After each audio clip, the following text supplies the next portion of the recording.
Hi guys and welcome back to my channel. So I actually had absolutely no idea to film this vlog, but then I was going through some of the old videos on YouTube and realized that I've been making a mid-sim break vlog for the last 1.5 years. So I have like 3 mid-sim week vlogs, and I thought that if I don't film one for this week, then I would be breaking the streak, because this is officially my last mid-sim break. So that is why we are here. First thing that I have is an assignment submission. The assignment was actually due today, but then they gave us an extension, so it's on Wednesday. I felt like that was a good thing because I've been working on this for 2 weeks, but it's just that every time I open this assignment, I have some new input to give, so I'm just like not able to finish it at all. I'm pretty much done the majority of the tough part. I'll just have to do some grammar checks and paraphrasing and all that, and then I still have one section which is about 500 words to finish. Anyways, once this assignment is done, I have planned a couple of things. It's mostly to chill, go on treks, just enjoy, because I think officially spring summer is here. It's a lot more sunny outside. It's almost 30 degrees today. No, it is 30 degrees right now. Today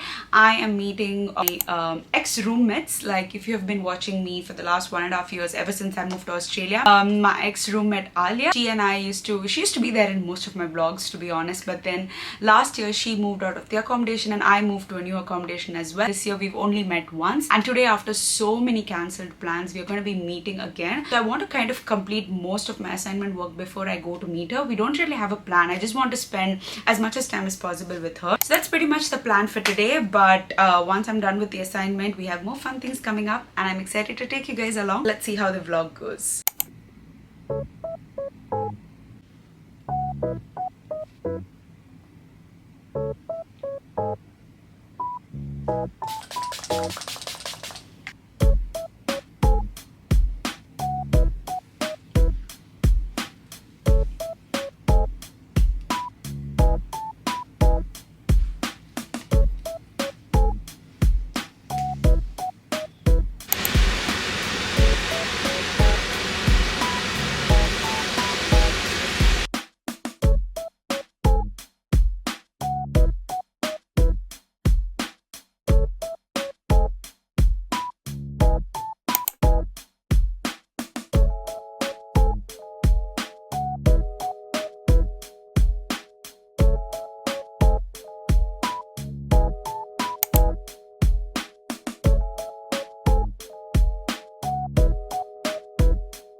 So I just discovered something this morning, that I'm a whole different person when it comes to an assignment submission. Like, I become a whole different person as such. I was following the strict rule and like this thing of waking up early and like prioritizing my health and all that, but it is completely destroyed because of the assignment. Even though I want to do all of this, the one constant thing that's lingering behind in my head is my assignment. So I'm just like, assignment first, everything else next. I don't know why my brain keeps saying that, and I'm not able to fight it at all. It's just weird. Like, when I'm waking up in the morning, I'm like so angry. I'm angry that I have to do the assignment, but also it's like something that I'm enjoying. So I think it's just like I want to be done with it, but I also want to do it well. But anyways, today's agenda is pretty much, I have my coffee here, which is an iced coffee, which is yum. It's also matching my outfit. Today's agenda is basically just working on my assignment. What I basically have is that I've pretty much completed the major portions. I have one last portion that I was planning to do last night, but then I came back home only pretty late and I was super tired, so I just decided I would leave. Then I just have to use EndNote to do all my references. I was manually doing all my references all this while. Like, I was forced to use EndNote for one of my assignments last semester. I already learned in the beginning of the year during my summer research, but then I got to implement it properly during that assignment. Then this time I was just like, you know what, but let me just like do it in EndNote, because doing it manually would take so much more time, because I have like so many references, and honestly, best decision of my life. But I'm really hoping I can finish it like before 5, if I don't even take a break until then. And let's see how that goes.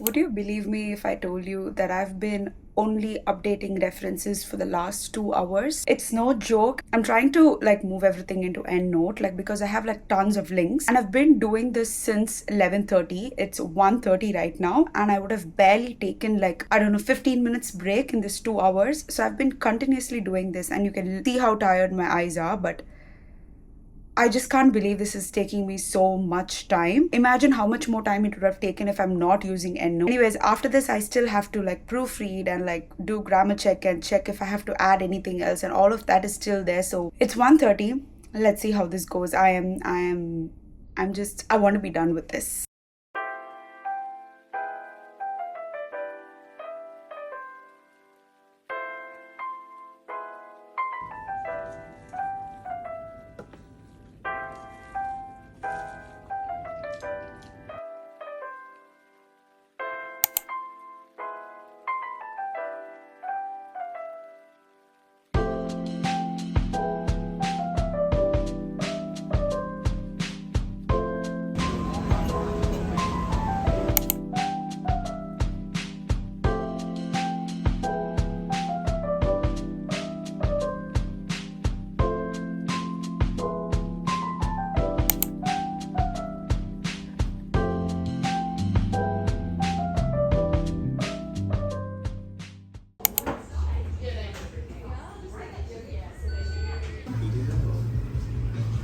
Read and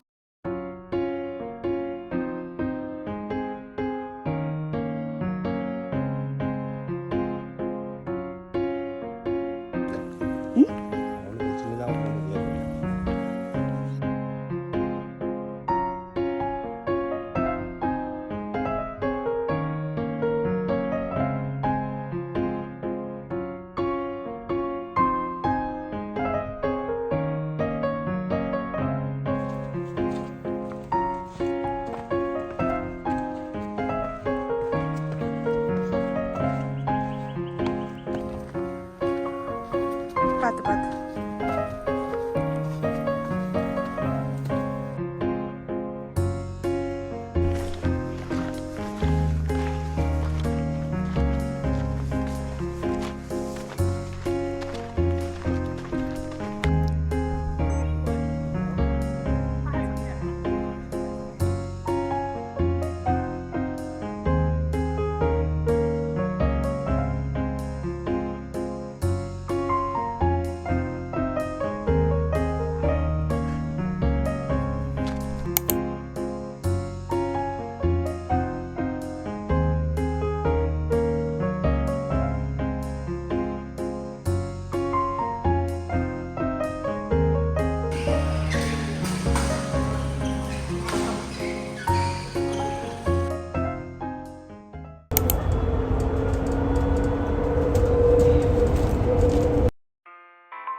Hi guys, I quickly wanted to come and show you guys everything that I got because I actually was thinking of doing like a proper splurge on required things, to be honest, not very unrequired. But usually what I do is I think whenever I go for like a mid-sem break kind of a thing, I kind of get like makeup and like a mug or something like that. But this time I was trying not to do that too much, but then I have a new obsession, right, since the last mid-sem break, is that I buy a lot of books, but I'm going to be showing all the books that I got towards the end. But before that, let's get started with whatever I got. Okay, so the first stop that I went to was Mecca, and nope, I did not get any makeup. Mecca is, I would say, Australian version of Sephora. You mostly get all the high-end brands here, and also Mecca has its own makeup products as well. I ended up getting the Mario Badowsk, Mario. Let's fix it, Mario. Anyway, I got the aloe, herbs and rose water. I already have the, I think this is like 236. I think I have the 100 ml one, and I actually got that just to test out how it is, but I'm almost done with the bottle and I absolutely love it. So many rose waters in the past. I really like this rose water from this brand called Mugilum. They actually sent it to me earlier and I absolutely love it. I actually brought it here as well and I finished it up. So shout out to Mugilum. The thing is that I could not get it again because I'm here. I found another alternative over here for that. Such a holy grail for me. The next thing that I got was from Chemist, and I ended up getting the Dove exfoliating body polish, granite seeds and shea butter. So many American bloggers rave about this everywhere, and this is the only fragrance that they always end up getting, which I don't know why. So I had another variant which is the lavender and coconut, but I felt like I liked this fragrance better.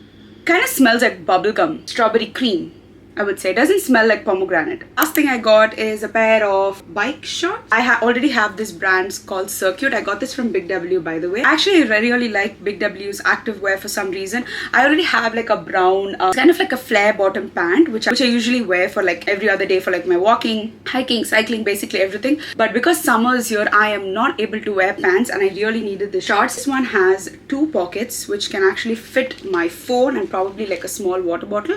And also, it has a zip behind, which I noticed only after I bought it, but I really like the color as well because I usually wear like black shorts maximum, but I really like this. So yep, we ended up getting this. But the books that I got from the Brisbane library, this was on hold for me. This is Sweet Bean Paste by Durian Sukegawa. This is a Japanese book and I saw this in TikTok recommendations because I am obsessed with Japanese authors. I have read I think 4 to 5 books now and I absolutely love the writing of Japanese authors and also Korean authors, to be honest. I think it's just like 200 pages, so it's a very short read. I went to get this book from hold and then I ended up noticing that this book was just there in the display section and I was like, okay, we are getting this. Oh, why is there a bill? I've honestly not read any review about this book. Like I have no idea if this is good or not because I'm guessing this is not one of her best. To try something that is not that popular of Frida, just to see if you know, it's still good or what exactly I feel about the book. Lastly, I'm officially banning myself from buying any more books. I don't usually buy a lot of books, but then today I felt like I wanted to get books because I keep restricting myself from not buying, and then I'm just like, what am I there for? Anyway, I got 3 books from Big W, and these are books and authors that I've never heard of before because I felt like I should do that and I should like kind of figure out my own authors because I'm sick of TikTok recommendations, to be honest, sometimes. So I'm almost always disappointed, like especially the Emily Henry's book, The Great Big Beautiful Life, was such a disappointment for me. First book is The Floating Amsterdam Flower Shop. The main reason that I got this book is because of Amsterdam. Amsterdam is one of the places that is on my bucket list to go and visit. So this is based off on Amsterdam, so I just thought it'll be like a cute book, a rom-com kind of a story. But anyways, I really think that I will enjoy it because it's based in Amsterdam and not New York like always. Okay, the other 2 books that I got, I think are from an Australian author and I realized it only after buying it. Anyway, this is The 7 Brides for Beau McBride. Yeah, and I think this is kind of like a book where the sister tries to set up a matrimony site for the brother. He chooses one bride out of it, but the sister, just to make everything more chaotic, she invites 6 more brides. And I felt like this could be a hit or a miss, but I don't know, I like the cover of this and I kind of like the summary behind as well. Speaking about that, we have Sally Hempworth's The Young Wife. So I think she's written like 5 to 6 books if I'm not wrong, and it said New York Times best-selling author of The Mother-in-Law and Good Sister. Wait, it says New York Times, so is she not Australian? Because it says Australian Book Industry Awards shortlisted. Anyway, it doesn't matter, I will Google later. But anyway, I wanted to actually get mother-in-law, good sister, and I was thinking I'm picking out good sister, but I ended up picking up the young wife. I don't know why, I don't know how I missed it. I was just so overwhelmed seeing all the books. I made this mistake because I wanted to read one of the bestsellers. But anyways, this book also sounds kind of exciting. I think it's kind of like a thriller. They're two sisters. Basically, their mom is affected by Alzheimer's disease, but there is a new wife that this father gets, and basically these two sisters don't like the wife. The new wife has to make these girls like her. But then there's also, the last line is basically a garage full of stolen goods, an old hot water bottle stuffed with cash, a blood-soaking wedding, and that's only the beginning. So I was like, okay, and I really like the cover. The cover actually looks good. I like it. So I know every time you say don't judge a book by its cover, and I usually don't, but then yeah, I ended up getting the wrong book. But anyways, I'm excited to read.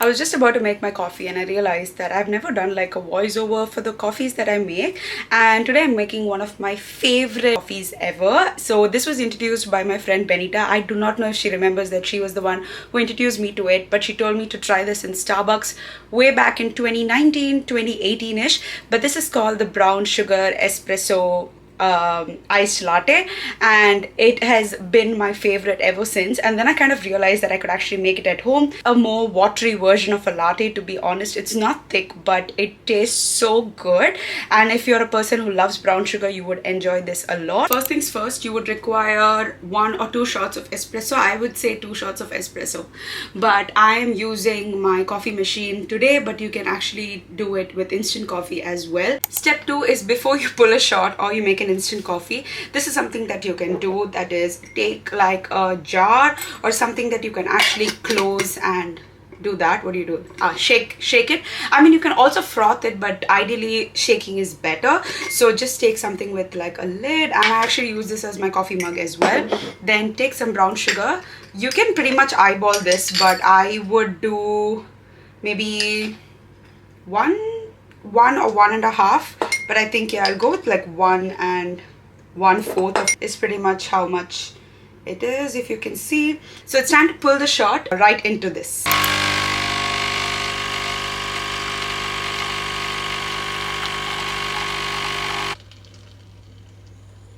Step 3 is to get lots of ice. When I mean lots of ice, it's quite lots of ice. Some ice that I have. 2 shots of espresso. You grab a can full of ice. I'm thinking about 7 cubes of ice. You put that in, then you close it. Gotta work a little bit quickly because I don't want the ice to completely melt. Just make sure you lock this well, because otherwise it will be explosion city. But this is good. Do that. 2 seconds. This is how it should look. So you can choose to remove the ice from this if you don't want it to be too watery, but I feel like this is kind of okay for how I want it. So today my choice of milk is organic almond milk, unsweetened, but obviously you're allowed to use whatever milk you want. So I'm just going to got my glass straw out, give it a good mix. This is definitely one of those coffees that hits you right in the spot, except it's a little too watery, like I already told you, but I kind of like how it is. Try this out, let me know. Or if you've already tried this out and this is your favorite just like mine, let me know in the comments again. notice பண்ண மாதிரியே எனக்கு தெரியல.